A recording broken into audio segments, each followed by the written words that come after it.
बिस्मिल्लाहिर्रहमानिर्रहीम। अस्सलाम वालेकुम नाज़रीन, प्रोग्राम जवाब हम लेंगे एक स्पेशल एडिशन के साथ। मियां तारिक हाज़िर खिदमत है। नाज़रीन कराम, ईद के बाद रमज़ान मुबारक के बाद ईद की जो खुशियाँ हैं वो पूरे पाकिस्तान में मनाई जा रही हैं।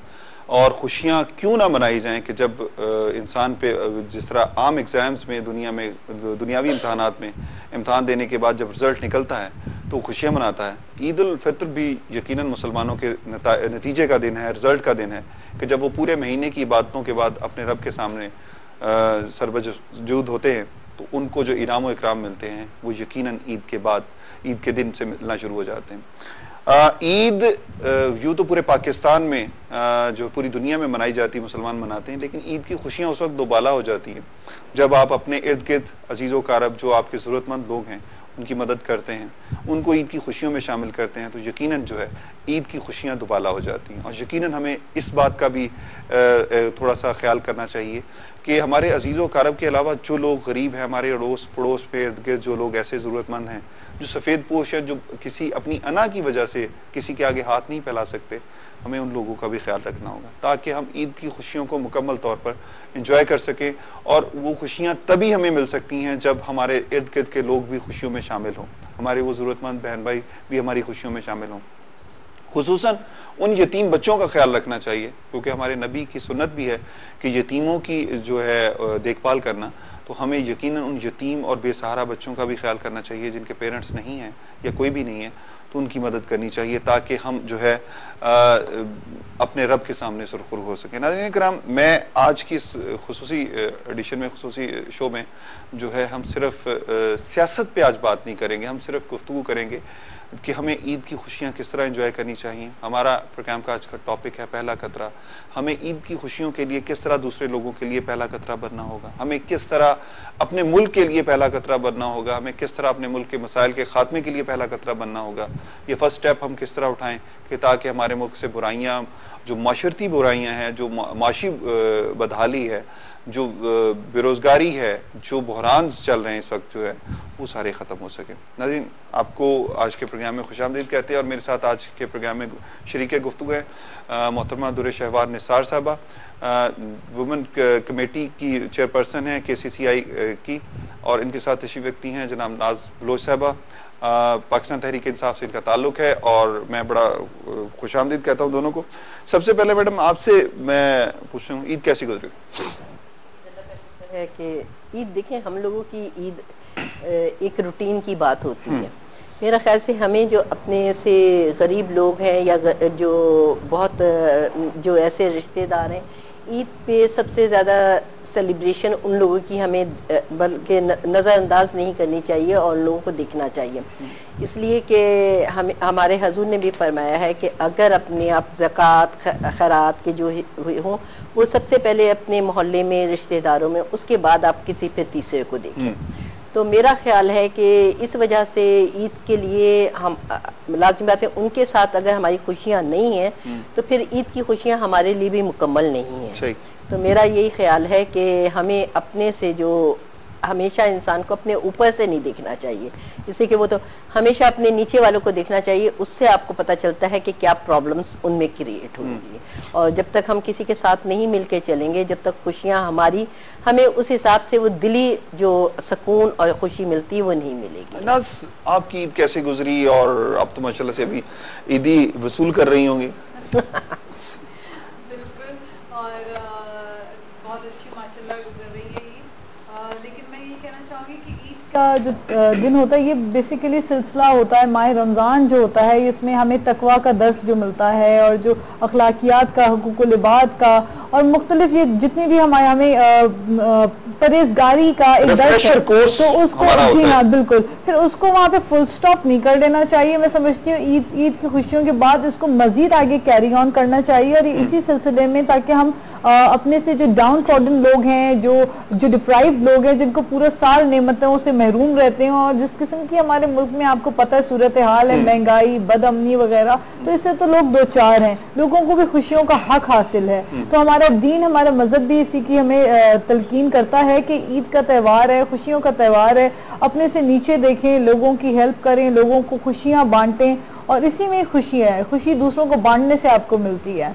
तो अच्छा, और पहला कतरा जो आपने बताई, बड़ी अच्छी बात कही आपने कि मैं समझती हूँ कि हर इंसान को, हर पाकिस्तानी को, हर मुसलमान को हमें चाहिए कि हम आगे बढ़ें, सच के लिए एक स्टेप आगे बढ़ें। अगर हम चुप होकर, खामोश होकर दबे रहेंगे और ये जालिम जो समाज की जो जालिम चीजें हैं उनको अगर हम एक्सेप्ट करते रहेंगे, टॉलरेट करते रहेंगे, तो जुल्म तो होता रहेगा। इसलिए हमें चाहिए कि हम उसके लिए एक आवाज अपनी बुलंद करें और सच का साथ दें, हिम्मत करके आगे बढ़ें। ईद की खुशियां हैं, इसमें सबको मिलकर शरीक होना चाहिए, खुश हों और औरों को भी खुशियां बांटें। अच्छा, मुझे ये बताइएगा कि आप ईदी विधि कैसे देती हैं और किस तरह ईदी का सिलसिला कैसे गुजरता है? ईद का दिन किस तरह, सारा दिन रूटीन क्या होती है? ईद पे सारा दिन रूटीन का तो सबसे पहले यही होता है कि रिश्तेदारों का आना या लोगों का आना। आपको पता है कि इसमें सारे जितने आपके जो और लोग भी हैं वो भी मिलने जुलने वाले आते हैं, दोस्त अहबाब।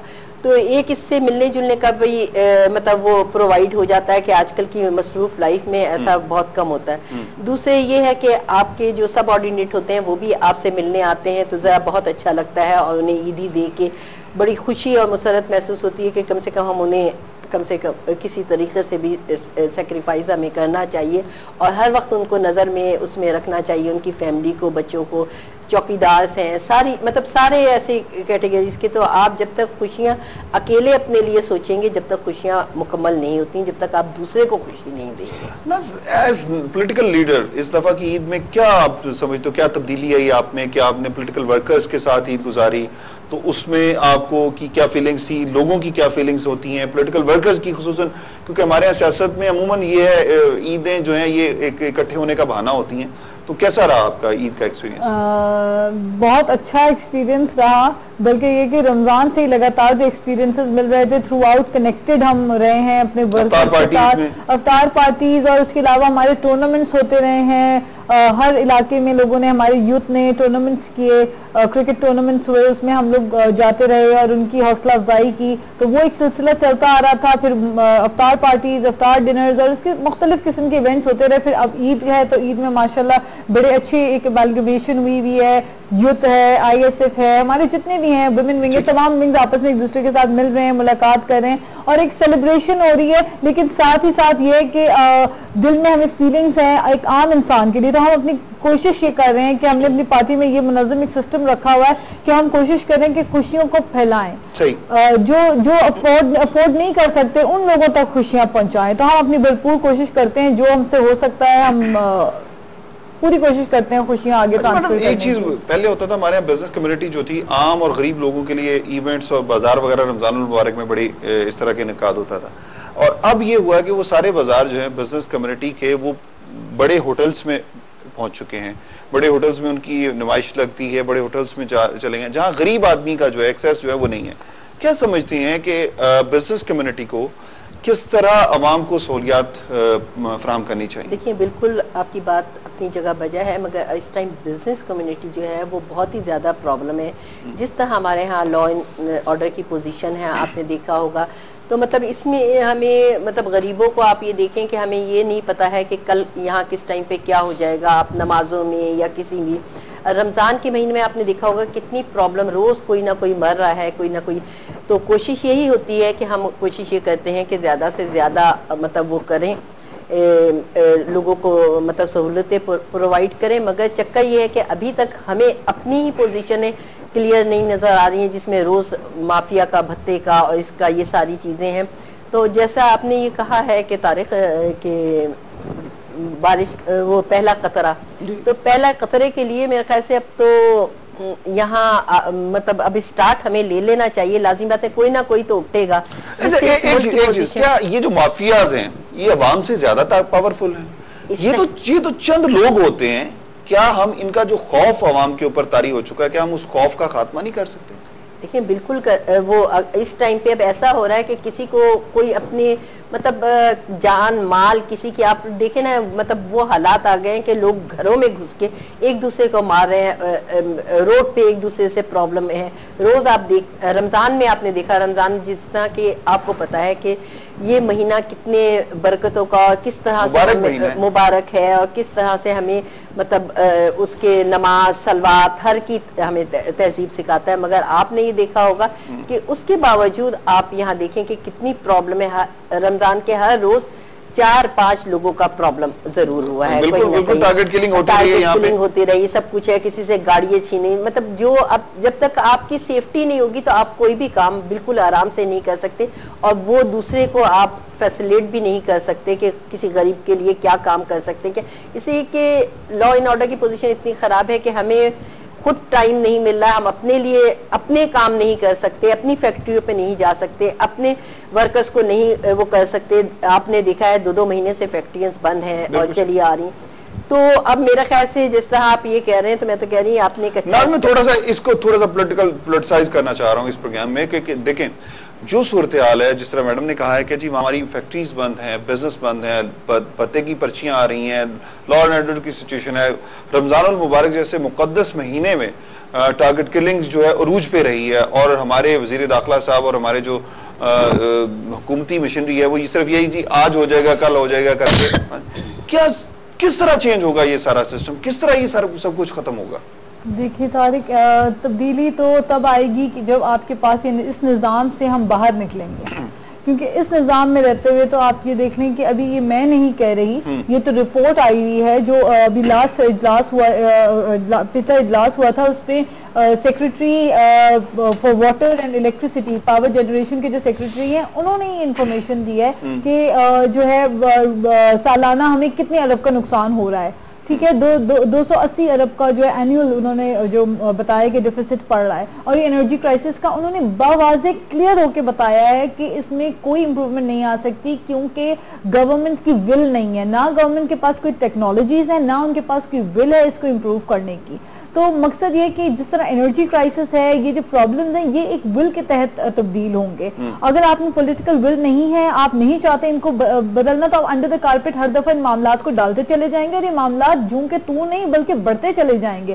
अब आप देख लें कि पिछले कुछ दिनों पहले भी ये खबर आई थी कि हाफिजाबाद में कोई 15 दिनों से, सॉरी बल्कि 2 महीने से लाइट नहीं है वहां पे लोगों के पास। तो इस किस्म के बहुत से इश्यूज हैं। गाँव देहात तो शहरों में हाफिजाबाद तो बहुत दूर की चीज है, कराची में कुछ इलाके ऐसे हैं जहाँ 2-2 महीने से लाइट बंद है। तो शहरी, मैं वही कह रही हूँ कि गांव देहात तो दूर की बात, शहरी इलाकों में क्या मसाइल हैं। इसके अलावा महंगाई कितनी है, आप मुझे नहीं लगता कि कोई गरीब इंसान अफोर्ड भी कर सकता है ईद में अपने 4 बच्चों के लिए एक जोड़ा कपड़े खरीदना भी। मतलब आप देखें कितनी महंगाई हो गई है। लाकानूनियत अलग है, जिस तरीके से अभी इन्होंने बताया कि रोजाना टारगेट किलिंग रमजान के महीने तक में रही है, लेकिन इन सब चीजों के पीछे ये है कि जब अवाम बाहर, आपकी वही बात बिल्कुल सही है कि अवाम को निकलना पड़ेगा, तब्दीली आ सकती है। ये चंद अनासर हैं जो इंतशार फैलाते हैं, जो खौफ और हिरास फैलाते हैं लोगों में। इसको खत्म करने के लिए हम सबको मुत्तहिद होकर तब्दीली की तरफ जाना पड़ेगा, इस पुराने सेटअप से बाहर निकलना पड़ेगा, और एक ऐसी लीडरशिप के पीछे हमें सबको मिलके फोकस होना पड़ेगा जो लीडरशिप कमिटमेंट पे यकीन रखती हो, जो लीडरशिप ने कभी आपको लेट डाउन ना किया, और जो मैं समझती हूँ कि इमरान खान की लीडरशिप है, जिसमें अगर आपको कम से कम आपको ये यकीन है कि इन्होंने कभी भी हमेशा मुल्क का जो सर है वो फख्र से बुलंद किया, अवाम का कभी अवाम को लेट डाउन नहीं किया, जो भी कहा वो करके दिखाया। तो इस पे आते मैं एक चीज, आपने महंगाई की बात की थी, मैं मैडम से एक चीज पूछ लूं, मैडम क्या वजह है दुनिया भर में जब उनके गैर मुस्लिमों के कोई भी मुकद्दस महीने आते हैं, मुकद्दस त्यौहार आते हैं, तो वहां पे परसेंटेज ये होती है कि वो 100% तक भी डिस्काउंट देते हैं, 99% तक तो नॉर्मली होता है, 100% तक भी get one by one and get one free वाली ऑप्शन आ जाता है। हमारे मैं एक चीज, हमारे यहाँ क्या वजह है कि हर दफा रमजान से कोई 1 आध महीना पहले ही हमारे जितने बाजार हैं, बाजारों में बिकने वाली हर चीज महंगाई हो जाती है, उस महंगी हो जाती है, फ्रूट सब्जियां से लेके और जो बच्चों के कपड़ों से लेके लेडीज हर चीज पे महंगाई क्यों बढ़ती है? हमारे यहाँ रमजान मुबारक में क्या वजह है? हमारे ताजिर क्या ज्यादा प्रॉफिट कमाना चाहते हैं? नहीं, हमारे ताजिर ही प्रॉफिट नहीं कमाना चाहते हैं। दरअसल ये है कुछ लोग बाज ऐसे हैं, मगर जिससे कि चंद मछलियां जो है ना सबको गंदा करती है। इसमें ब्यूरोक्रेसी बहुत ज्यादा है कि आप ये देखें कि अगर आप एक ठेले